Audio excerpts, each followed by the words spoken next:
So, Karen, thank you so much for your time today. I know you're extremely busy. First of all, tell us how you got to Kelowna and how long you've been here. First of all, thank you for having me. This is really exciting and fun to do, especially on a Friday. I moved to Kelowna 20 years ago now, which I can hardly believe. And I got here through a pretty circuitous route. I'm born and raised in Ontario and lived there for 21 years and attended university in Ottawa, graduated from there, and then moved with my then husband to Nova Scotia, where I lived in Halifax for 3 years.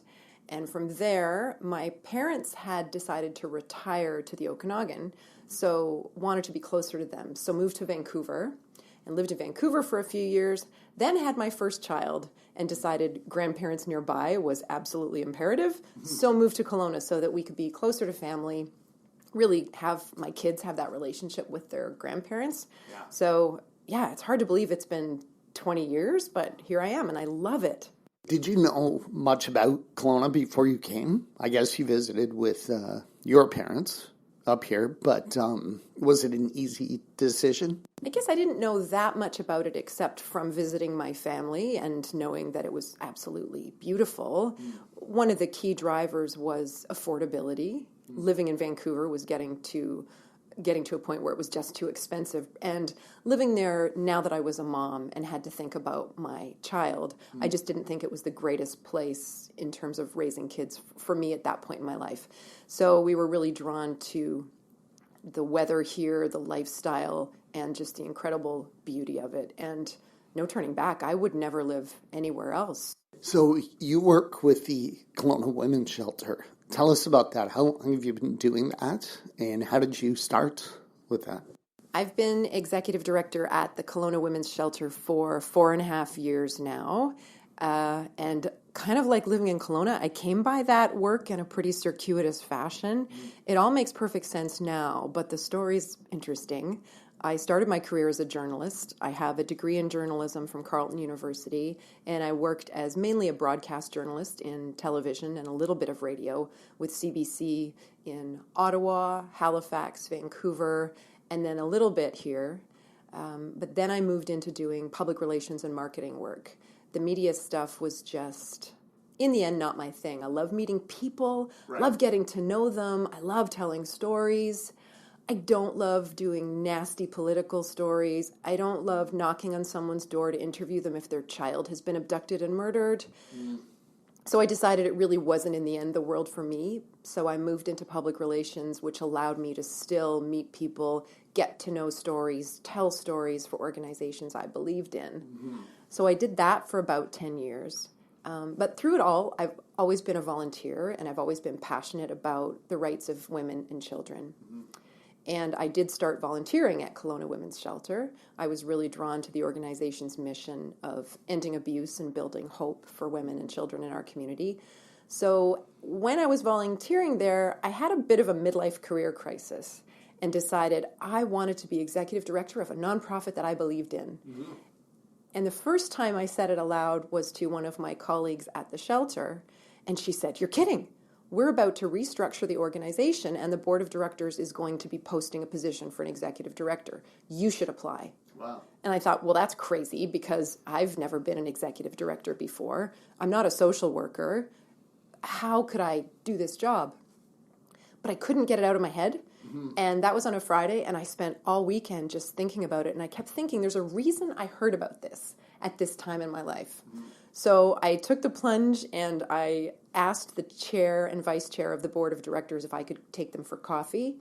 And I planned this pitch about why they should hire me to run the Kelowna Women's Shelter, what I could bring with my years of marketing and public relations experience, what my relationships in the community could do to benefit the organization in terms of profile and fundraising. And I did my song and dance, even though, deep inside I was terrified and thought, who do you think you are?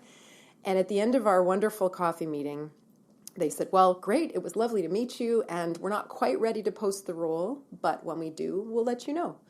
And I thought, well, that's it. I mean, I went out on a limb, I tried, but that was crazy. And then when they posted the role, I did compete for it, and the board decided that they would take a risk on me and bring me into the organization. And again, 4.5 years ago, and it's been the most amazing role and opportunity that I've ever had. Mm-hmm. And I feel, this may sound ridiculous, I feel like this is what I was made to do. Right. So what does that involve, being the executive director? Tell us about some of your daily duties. I get to do all the really fun stuff like human resources and budgeting and accounting, making sure that our payroll is up to date, ensuring that we're following all the rules of the BC Society Act, which is really important for a nonprofit. I get to do all that really boring stuff, but which is really important to running an organization. We have almost 30 staff working for the shelter, so it's quite a lot of people to manage, and we have a lot of processes in place to keep it running from a business perspective. So I do the business side. I do not do the frontline work. I have an incredible team of women with social work and human service work backgrounds, and they work directly with the clients to provide them the support and counseling and education and mentorship that they need.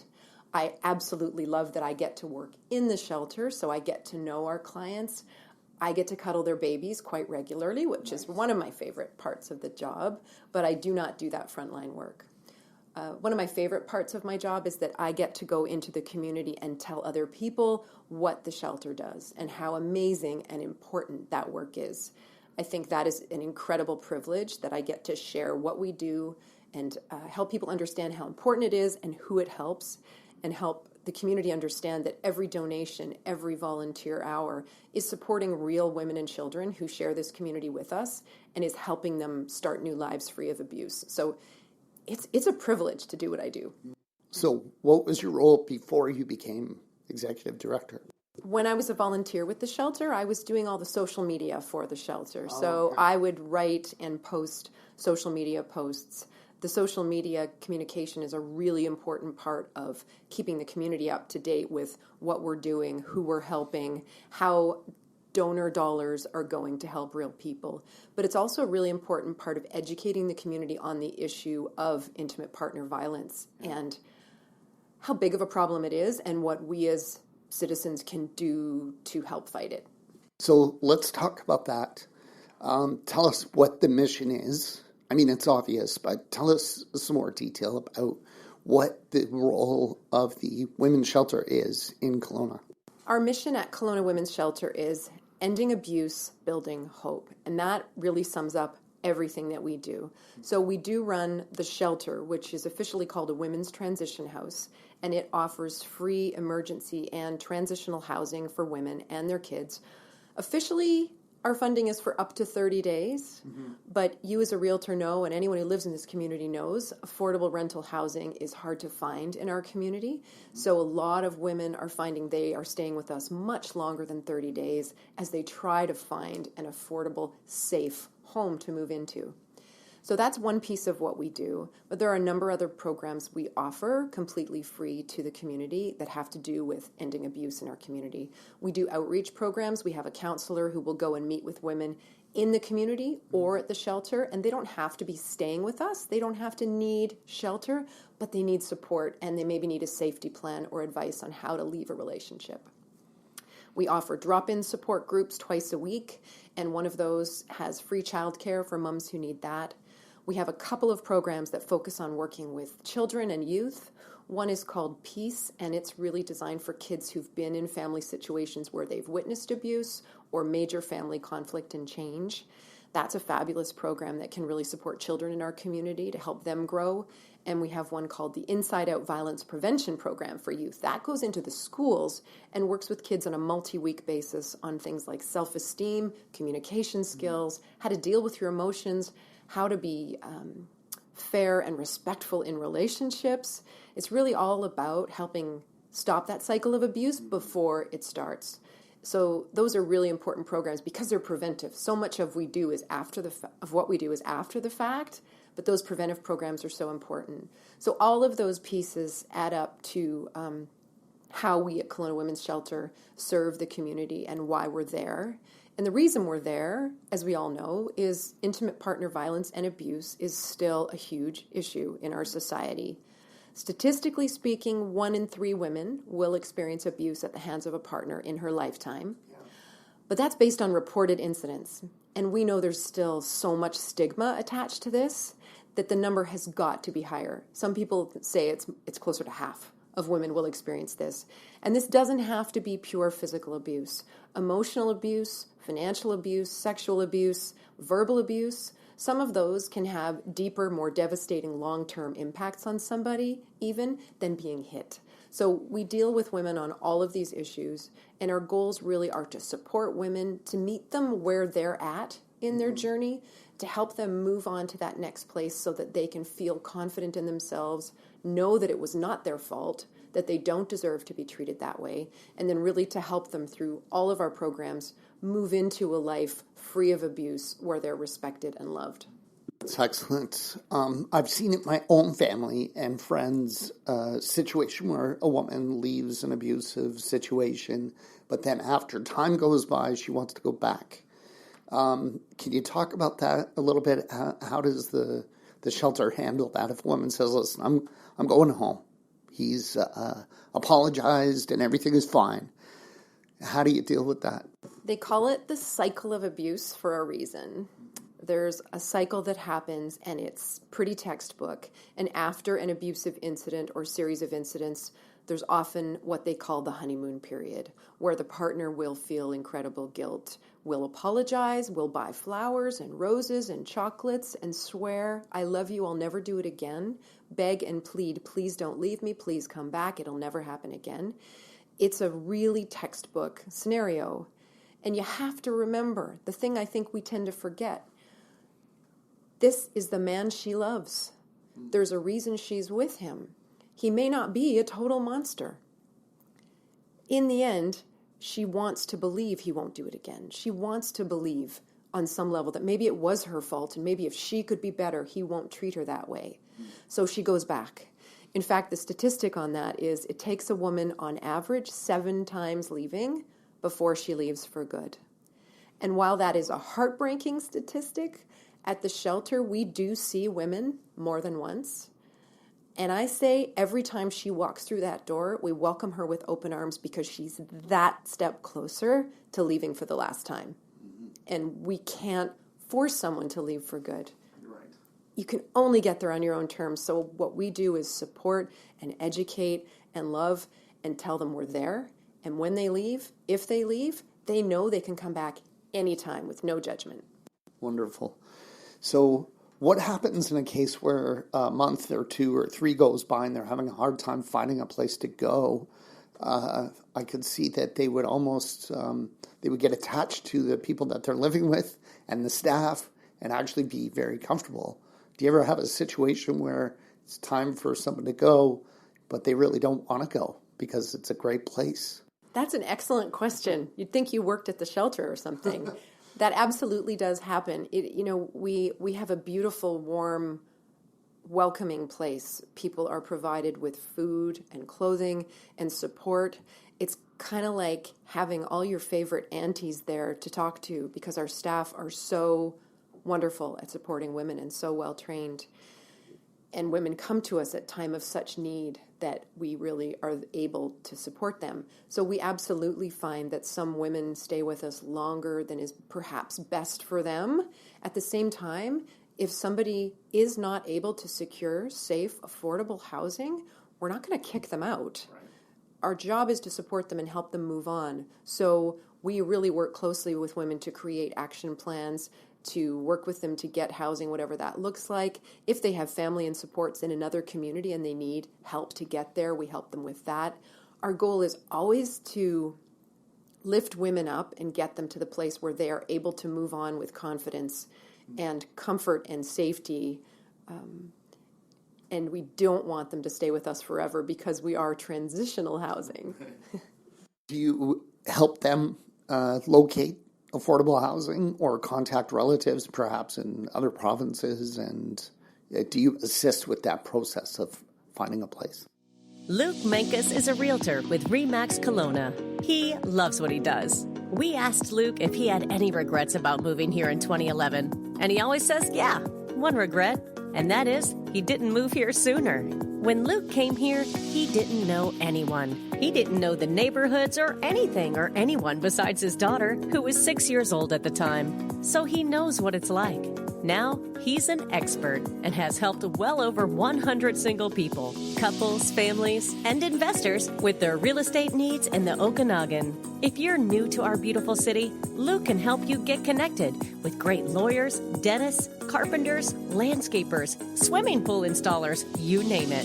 And whether you're new to Kelowna or not, Luke knows real estate. He can help you find a great property, negotiate a good deal, and hold your hand all the way through the process until the day you get your shiny new set of keys. Luke is known as a no-pressure kind of guy. He's had clients where it took even a year or more to get them into a property. He just doesn't believe in rushing things. On the other hand, when you decide it's time to act, he's diligent, and he'll work day and night until the job is done.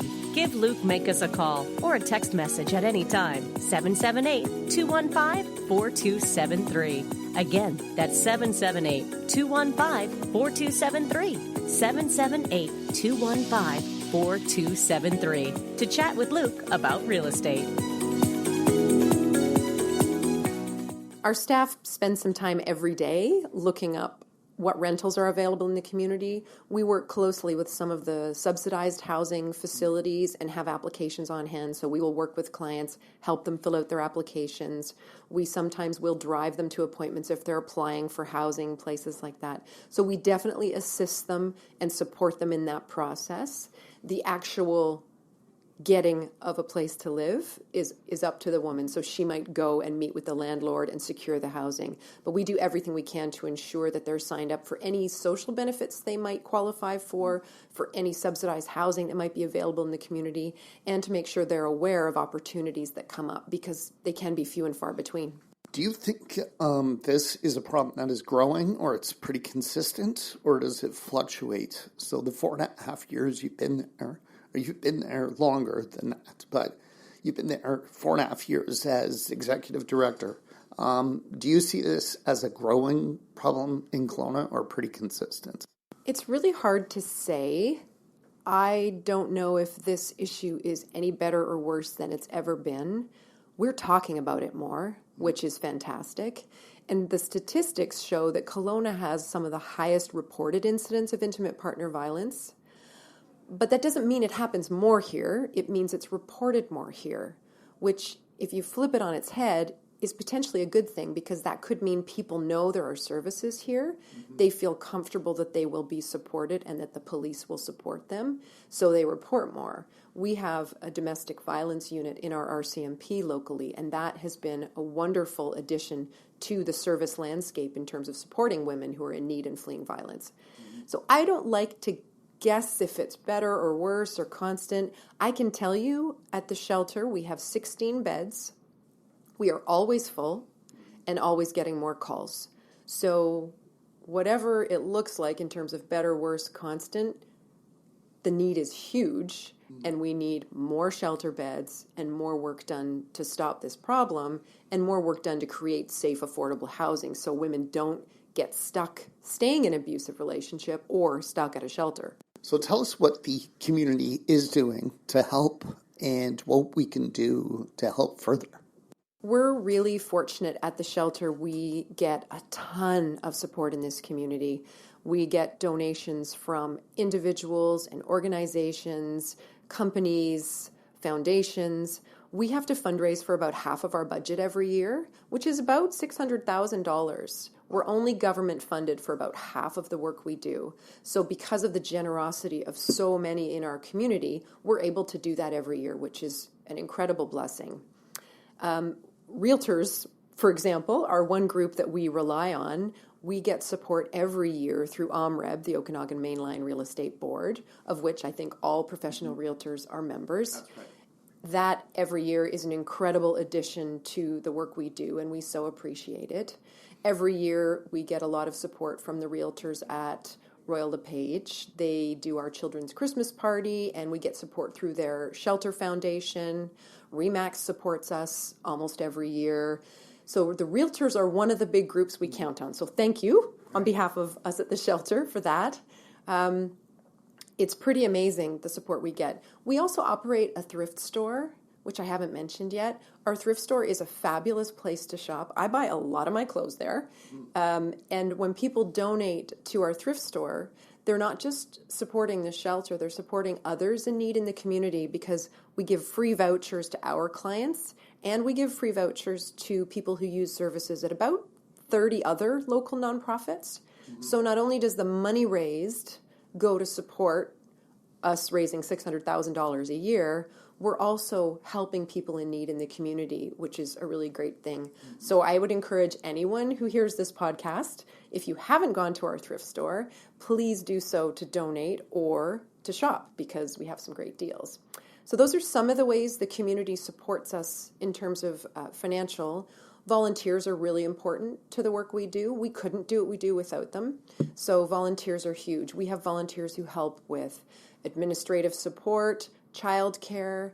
They do tasks like helping us package up and mail out our newsletter twice a year, events around the community, at our thrift store. So volunteers are a huge part of what we do, and we really couldn't function without them.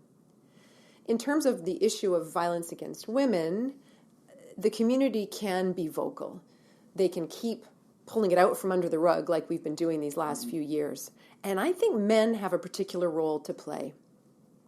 Violence against women isn't a women's issue. It's a human issue, and men have to take a leadership role to stand up against it.